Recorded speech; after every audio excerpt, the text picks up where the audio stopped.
नमस्कार, स्वागत आहे तुमचं आपल्या यूट्यूब चॅनल सोनाली रेसिपीजमध्ये। तर आजची खास रेसिपी आज आपण बनवणार आहे खमंग व कुरकुरीत साबुदाण्याची वडी। अतिशय चविष्ट आणि झटपटीत होणारी रेसिपी आहे। चला तर मग या रेसिपीसाठी लागणारे संपूर्ण साहित्य व कृती पाहून घेऊ। साबुदाणा वडी बनवण्यासाठी इथे मी 2 वाटी साबुदाणा भिजत घातला होता।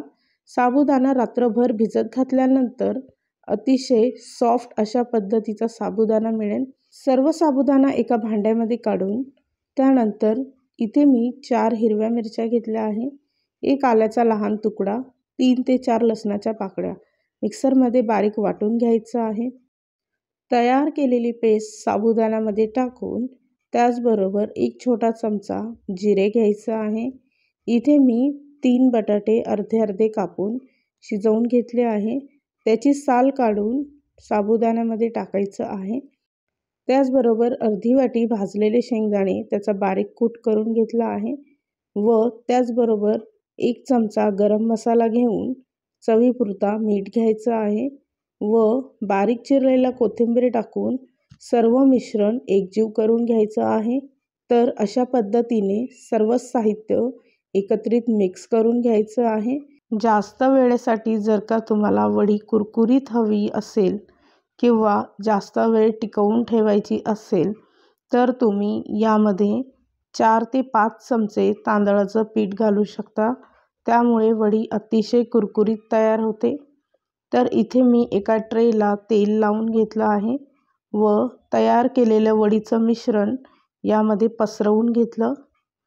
10 मिनिटासाठी मी तयार केलेलं मिश्रण फ्रीजरमध्ये सेट करायला ठेवलं होतं। 10 मिनिटानंतर अशा पद्धतीने त्याच्या वड्या पाडून घ्यायच्या आहे।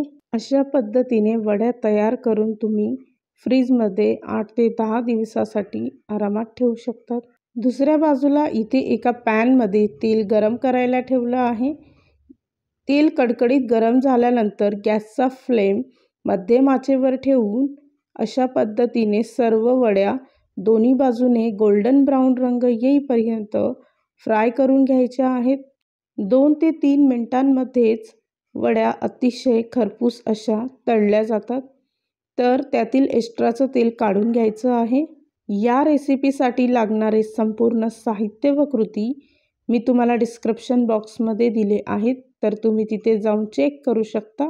तर तयार झाली आहे आजची खास रेसिपी खमंग व कुरकुरीत आणि झटपटीत तयार होणारी साबुदाण्याची वडी।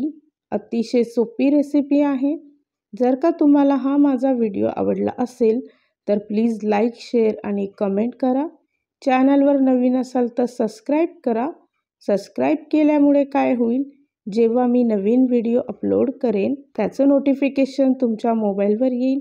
आणि पुन्हा भेटूया आपण अशीच एक रेसिपी घेऊन।